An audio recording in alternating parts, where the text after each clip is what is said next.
And we are live.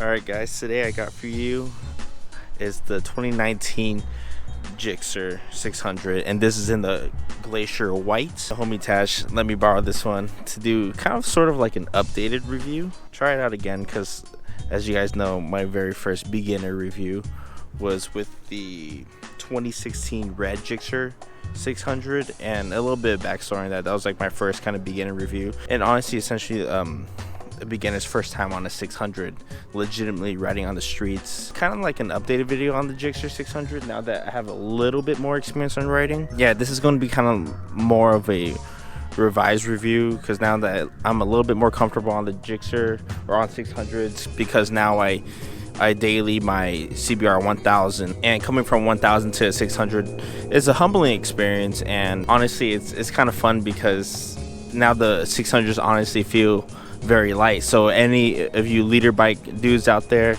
going down to a 600 or 300, you know that feeling of like, dang, this bike is really small. But not to mention the previous GSXR that I rode, that was the 2016 one. It was kind of decked out. It was modded up, you know, there was the Power Commander 5 on there, the full Yoshi pipe. He had a lot of things done to it already. So this is a bone stock GSXR 600.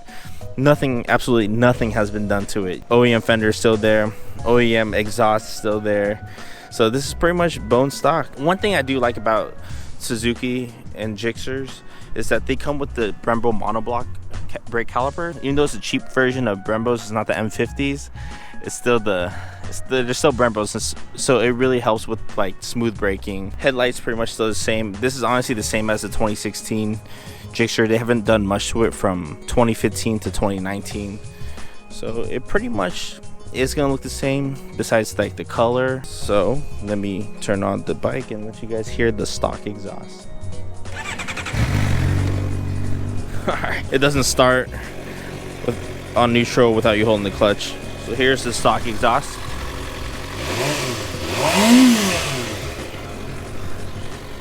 Still got a lot of power to it. Still got a lot of noise to it. So I'll see you guys on the bike. Alright, we are live, guys. As I mentioned before, these bikes are very low RPM friendly. Yeah, these bikes are very front heavy, these GSXRs. The cool thing about GSXR is that they're very light. It comes with like a weight of 412 pounds. That's only about maybe 50 pounds heavier than my R3. And honestly, they're really fun to ride. These GSXRs, they're really comfortable. The seat height is very low. It's about 31 inches. I'm 5'9". I can easily flat foot this bike. It's a very comfortable bike versus like the R6. I always compare everything to the R6 because the R6 is more the performance bike and it's a very aggressive bike. So compare this bike to the R6, it's very comfortable seat wise. It's very low. GSXRs are absolutely fun to ride, but sometimes they're very hard to find like a decent price one. Like my favorite GSXR of all time is the 2008 GSXR, just because of the look. I like the wings on the light that they added, and I wish they kind of kept that design because it was super nice. If you guys haven't looked up the 08 or 09 GSXRs, they have like these wings, like these eyelashes, and it's just incredible looking for the headlight. But other than that, these bikes are absolutely fun to ride in. And good luck finding an old GSXR that doesn't have 25,000 miles and that's beaten to a pulp, because this is the Squid Life bike right here. Oh man, and the Brembo monoblocks are so fun to brake in. It feels like you have ABS almost. It adds so much comfortability to braking when you hit those front brakes. It's very smooth braking. So I am riding during quarantine right now, so you might see that the roads are a little bit empty. Yeah, the cool thing about GSXRs, or Suzuki in general, is that when they have an engine that works, and that works perfectly, and that works for a very long time, they don't do changes to it. Especially for this engine, like I think it's been like since 2011, and their 4-cylinder engine that Suzuki uses, they believe in it so much that they don't see a reason to change it. You know, like Kawasaki, their 600s, like they always change their engines, right? Versus Suzuki, like if it works and has not broken down on them, they'll keep that engine for a while until they can find further improvements. Again, like, I'm no professional in riding. I've only been riding for maybe a little bit over a year now, but for the Gixxer, I feel like if a beginner were to move up to this, or even if you want to use this as like your starter bike, it feels great. Like, you feel definitely a lot more confident, especially because I don't want to assume that all you guys are like tall riders or you guys can flat foot this, but as far as like seat height, you can really get used to this, and it helps to flat foot a bike. It really does, to improve your confidence. But you know, not everyone can. But I feel like even someone like maybe like a 5'4" or 5'5", or maybe a lady who's like 5 feet,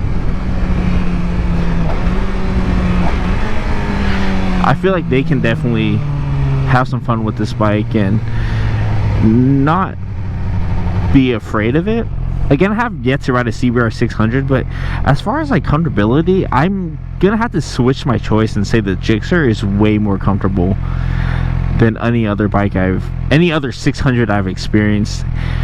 And again, I've sat on the CBR 600 before, and now sitting on a bone stock 600, I feel that it's more comfortable actually, because the previous Gixxer that I was riding, he had this aftermarket seat that was like more cushioned and more elevated, and he might have messed with like the seat height and the forks, so I'm not sure if he's done anything to it. It definitely felt different. Like, riding this now, it feels a lot more different than riding the red Gixxer 600, just because like I feel like he's messed around with like the forks and the suspensions. The handlebar doesn't feel as smooth as the stock one. He might have tightened something on there. But now riding the Gixxer 600 in stock form, it feels way more comfortable. Sure, a cop behind me, you see it.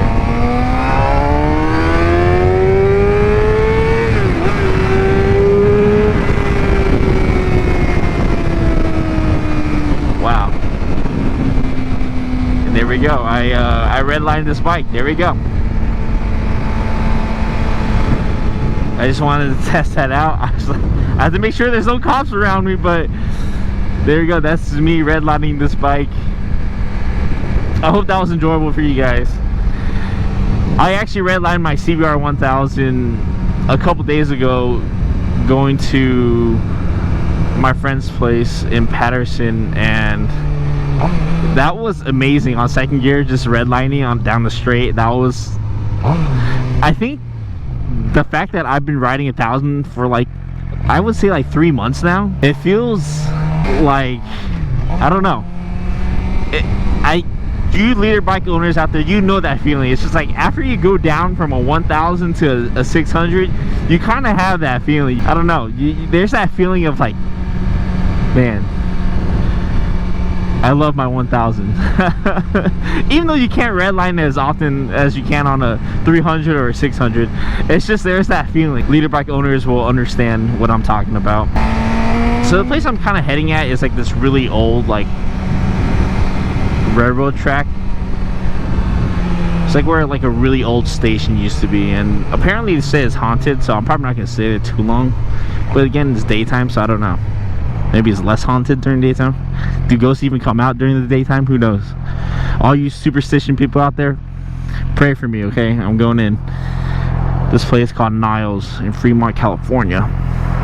So I'm gonna do a little bit of exploring on the Gixxer. Let's see how the in-city travel is.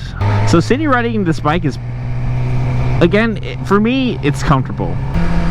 Nice biker. I don't have a problem with it. Like, maybe because I'm wearing a backpack, it might get uncomfortable, but so far I don't really have a problem with it. I kind of enjoying my time riding in it. I can see myself riding this bike for long hours, maybe not like too long, but definitely maybe longer than I would on the R6. Because when I was riding the R6, I kid you not, I could not last more than 2 hours on that bike. I mean, that's a long time. 2 hours is a long time, but I just couldn't. I couldn't last that long on the bike. It hurt way too much. So obviously during quarantine, the antiques stores aren't open. I love going to antique stores. You just find the coolest stuff ever. Anything that involves like anything haunted, I don't mess with that. Like, I'm not superstitious. Well, you know what? The fact that I say it's haunted, I'm superstitious. Whatever. It's just for my own safety. I don't really own that stuff. Whatever. I'm a chicken. Bok, bok, bok. Yep, this bike is absolutely your best bang for your buck if you're looking to upgrade. You're looking for a new bike, next bike, or your beginner bike. This will help you get your hang on a 600. I feel like that, yeah, versus like the ZX6R and the R6. Like the CBR 600 and the Gixxer 600, as far as mid-range bikes, I feel like for a beginner, at least for me, since I'm still really beginner at riding motorcycles, I feel this is the best bang for your buck as far as like learning wise and daily wise. It has enough power, it has everything. Just having this as your daily bike, there's absolutely going to be nothing wrong with it. You really enjoy the Gixxer 600. You enjoy how comfortable it is. You enjoy how easy it is to handle. Again, you can fling it around like this. It's a lot of fun. These bikes are front heavy, but they're so much fun to twist around. They're so much fun to pull the throttle. Ooh, Mickey D's sound really good right now. I don't know, dude. Do I want Mickey D's? I don't know. I'm gonna keep riding until I find better food. I must just treat myself out for a little tastier food. Alright guys, just finished my poke. That concludes my kind of revised review of the Gixxer, 2019 Gixxer, and it's a lot of fun. Like I said, it's excellent. So thank you guys for sticking by for the review. I appreciate you all. I'll catch you guys in the next video drop. Peace. Boom. With you all summer and after rain. With you all summer and after rain. With you all summer and after